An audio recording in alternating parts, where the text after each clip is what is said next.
Hi everyone. Today I'm recording the full process of how I created a custom deck with a special Halloween frame from scratch. The first step is choosing the deck itself. For that I use different platforms to explore ideas and commanders I haven't built before. I'm looking for something dark, something with that Halloween vibe, a commander that feels fresh and gives room for a spooky theme. After a while searching, the deck that caught my attention was an insect deck, a commander I had never built before called Aatchik. I'm not sure if I'm pronouncing that right, but whatever. It immediately stood out to me because it has that dark, creepy vibe, kind of gross in a fun way, definitely spooky. So I picked this commander and started looking it up on EDHREC and other websites to find synergy upgrades and related cards. Just to be clear, I'm not trying to make the most optimized competitive deck possible. What I want is something strong but more general, a solid base deck, almost like a precon that you can later improve, swap cards out, or add new ones as they're released. Basically, it's meant to be a flexible starting point for anyone who wants to build their own version. And now we start. I look for a frame that I like, something with a dark forest and insect vibe. Since the deck is all about insects, I decided to give it this darker, more sinister look. Something that feels alive but eerie at the same time. This is the top part of the frame I'm using. It's actually a full frame design, but I'm only going to use the upper section for this project. Here I'm adjusting the colors, contrast, lighting, brightness, and shadows, because at first it looked way too dark and I wasn't really happy with it. So I tried to bring a bit more light into the design. But as you'll see throughout the project, I make a lot of changes along the way.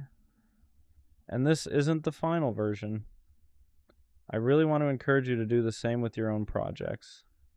Don't worry if something doesn't look right at first.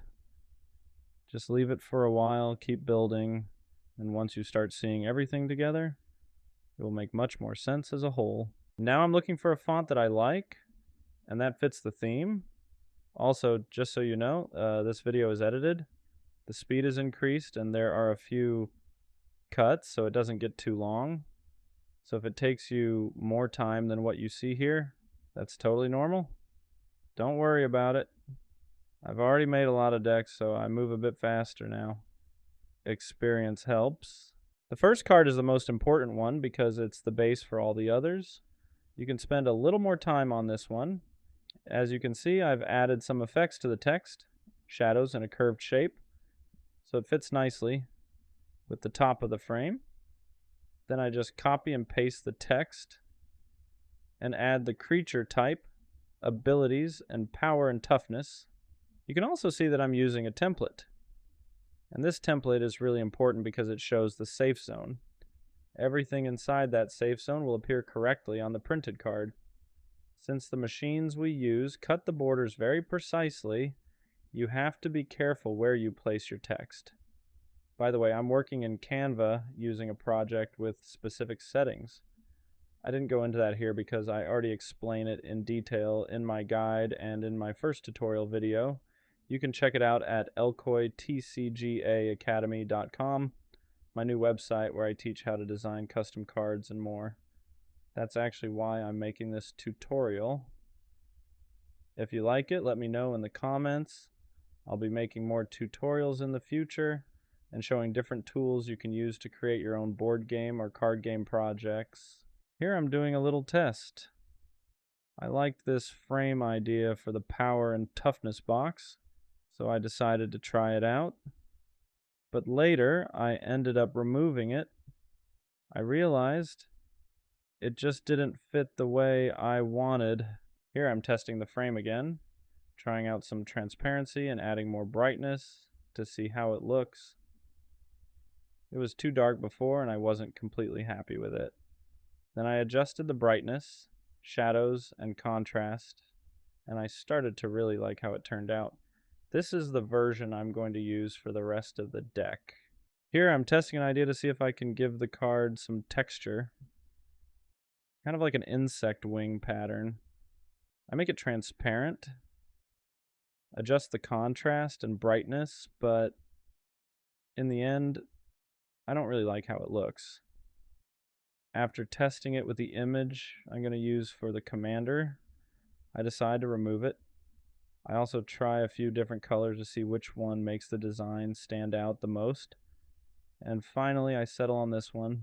Here I found this little empty spot at the top of the frame, and it really bothered me. It felt unfinished.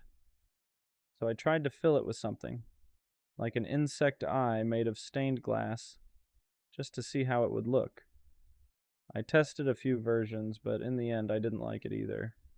It looked a bit strange and didn't really connect with the rest of the frame, so I decided to remove it too. But this is a good example. I run a lot of tests, and you should do the same with your designs. Experiment, try new ideas, and don't worry if they don't all work out. And here's where the madness with the mana symbols begins. I start by using the symbols I always use, just to see how they look when spawning, and I like them, but I wanted to do something special for this deck.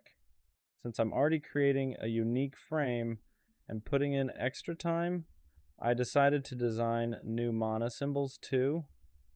But in the end, I didn't really like how they turned out.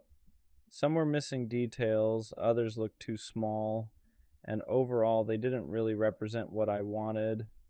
They would probably just confuse players. So eventually I chose a different set of mana symbols that fit the aesthetic better, brighter, cleaner, and with a bit of shadow and fade around them.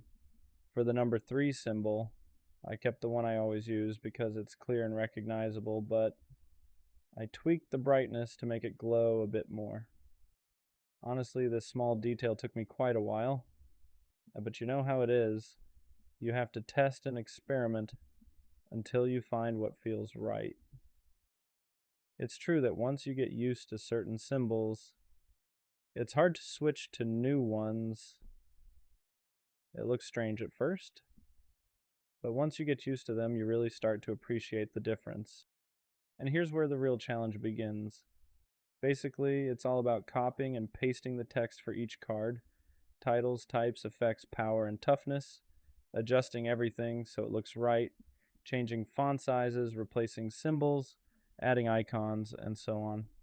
I'll show this part in fast motion because it's really just the same process we did with the first card. The only real changes I made were in the frames. For the artifacts, I used a more muted grayish tone. For the lands, I added a brown autumn leaf kind of color. And for the tokens, I adjusted the frame colors too. I also changed the color of the frame for black creatures and for multicolor cards. All of this came together gradually as I worked on the deck. That's exactly why I said earlier, don't worry too much about how things look at the start. As you keep progressing, you'll naturally notice what can be improved and start refining your own style. Another very important thing, and it's something I always recommend 100%, is to carefully review your designs card by card. Take your time and go slowly because there are always small mistakes no matter how many decks you've made. There's almost always a symbol that's slightly off, a line of text that's misplaced, or something that doesn't match. That's why it's so important to do at least one full review of every card. And if you can, do 2. You'll be surprised by how many small errors you catch, and trust me, you'll thank yourself later, because when you print your deck and find a mistake, it's really annoying to go back, fix it, and reprint everything. Once everything was reviewed, I uploaded all the final images I'm going to use for the deck. I'm honestly really happy with how it turned out. It looks amazing. I think the theme and overall style came together perfectly. It has that dark, slightly macabre feeling mixed with the insect aesthetic and those glowing highlights. It's not something super traditionally Halloween like Dracula or Frankenstein.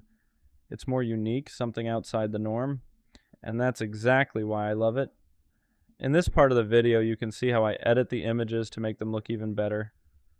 Adjusting brightness, contrast, and shadows, expanding the borders, and polishing the final details until the entire deck is complete and ready to download and print. This whole video actually took around 2 or 3 hours to record. And that's even without recording every single step.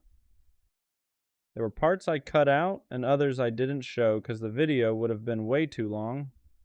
I also sped it up a lot and trimmed it down so it's easier to watch.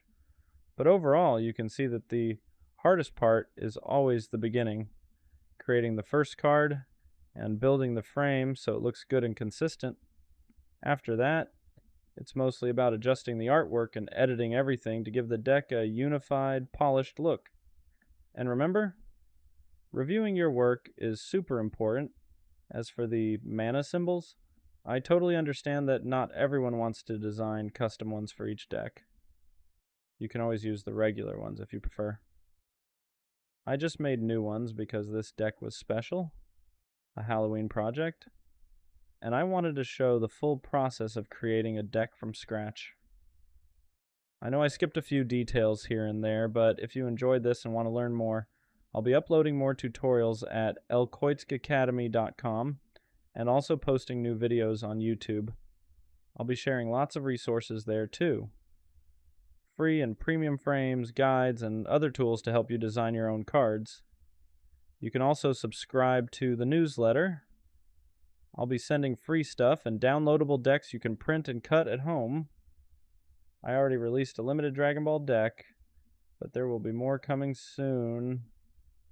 So yeah, thank you so much for watching. I hope you liked it, and I'll see you in the next tutorial. Leave a comment below letting me know what kind of tutorial you'd like to see next, or if there's something specific you'd like me to explain. And as always, feel free to reach out if you have any questions. Now here's the final result. Without the speed up, I really hope you like it.